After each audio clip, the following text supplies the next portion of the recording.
In this next section, we're going to address troubled relationships, stress, and conflict management. So let's get started. I don't think that you necessarily need to make a list of your troubled relationships. You probably already have an idea of who that might be with right now. It could be significant others, it could be your children, it could be family members. So when you're thinking about those troubled relationships, one of the things that's going to be helpful is to set some ground rules when communicating in those relationships.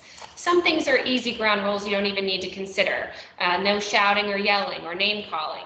You know, some other ones that you might not have thought of before is setting time limits. You know, if in the past, talking about finances with your significant other or the co-parent of your child leads to an argument, set a timer. We're only allowed to talk about finances for about 30 minutes. After that, it gets pretty heated and it stops being effective communication.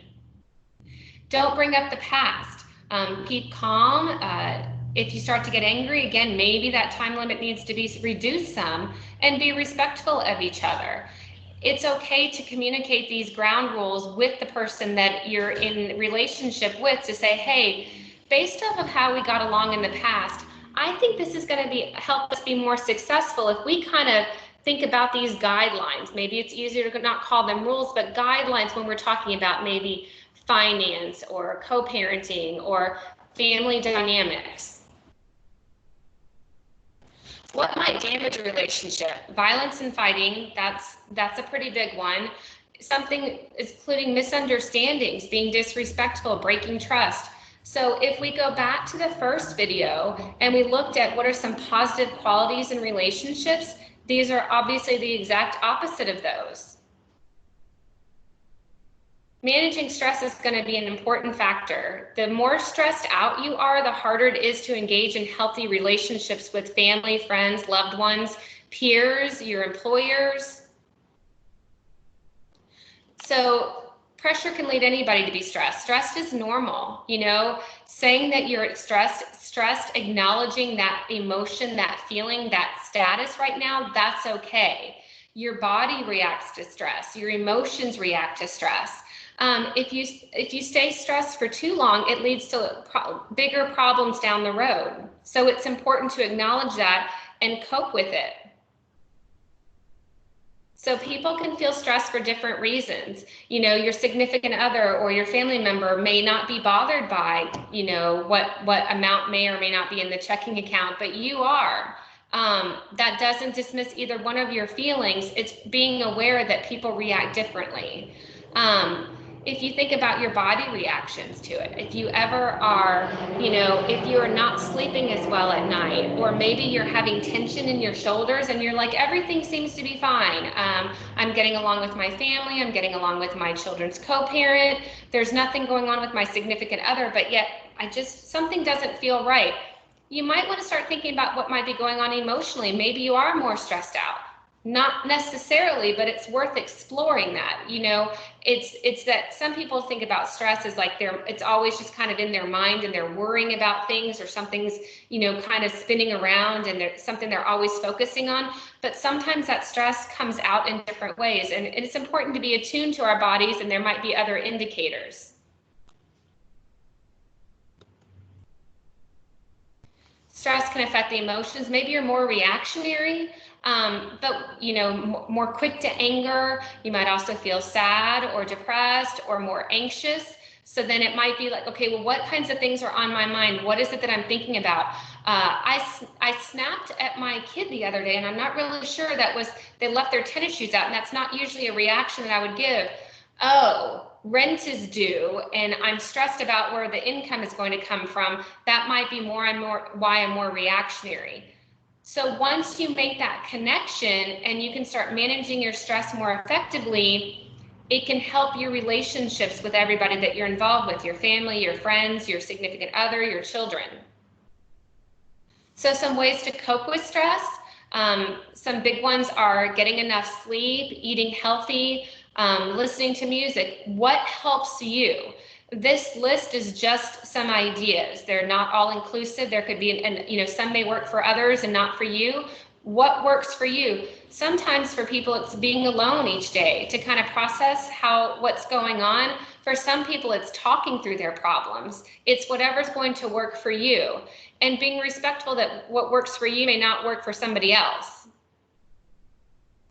Some other strategies include, knowing what your physical limitations are, listening to your body. Like I said, stress can show a physical manifestation.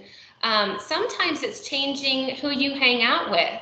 It might be that you might be around toxic individuals that are causing you more stress. And maybe if you take a step back, you can realize that sometimes these relationships that we've had in the past might actually be causing problems now in the future.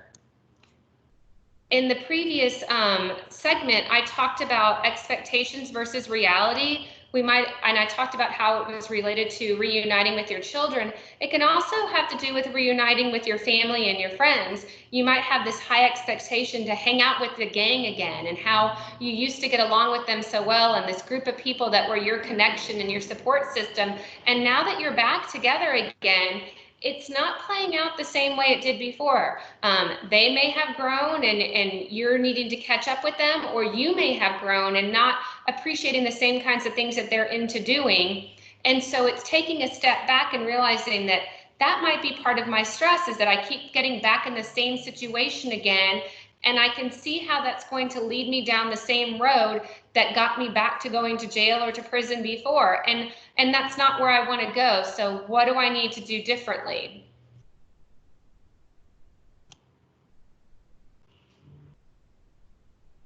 So let's look at conflict management now. So we've talked about stress, we've talked about communication. We're doing lots of things to manage how we get along with others. So let's look at that more in depth. Conflict is natural. Two people will disagree and agree, etc. It's how we deal with that conflict that's important. We are unique individuals. That's a fantastic thing. And so if there's normal conflict is okay. It's when when there's conflict more often than not, that's when there's a sign of probably bigger problems. Anger is also normal and natural. It can be constructive. Like, it may help you be more assertive in life. I find that I'm getting angry that there's not, for example, like say you're getting angry, there's not a recycle program where you live, and you're thinking about the environment. That's a good kind of anger, because that could maybe encourage you to do something proactive and maybe become engaged in the community and help a recycle program where you live. That kind of anger is okay. It's how you deal with the anger is what can be the negative part about it. Violence is not acceptable. That's the first thing that's not okay. So as soon as you start to learn and recognize when you're getting angry, that can help you deal with it and cope with it. So recognize before it starts to escalate. You don't want to figure out on a scale of 1 to 10, 10 being the most angry you could possibly be, that you're angry about a situation when you're at a 10. You can start to feel it bubbling before then, and if you can stop it from getting to a 10, you're more likely to avoid further conflict and further problems. It's okay to take a break, evaluate how you can talk about the situation. Remember earlier we talked about guidelines for communication, maybe setting a time limit. So barriers to communication, looking at the appropriate time and place to have a conversation. That goes along with the anger as well. When is the best time for me to talk about this? 3 steps that might help at work: make a statement of how you're feeling, take time to get away and cool off. Hey, make sure, and if you're allowed a lunch break, make sure and take a break from your workstation. That's important to help ourselves reset. And then come back when you're feeling calm. Sometimes some fresh air helps. Sometimes going for a drive. You don't want to do things that could lead to more negative feelings, like using drugs or drinking or something like that. Sometimes it's just taking a step back from that situation.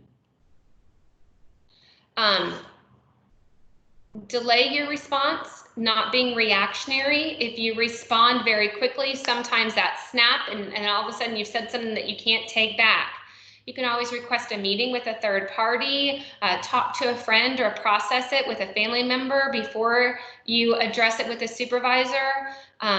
And these all go the same, not just at work, but also in different relationships. You might need to talk about the situation with somebody first before you address it with the person that it might be more intense and more emotional with. So you have a chance to kind of process that through.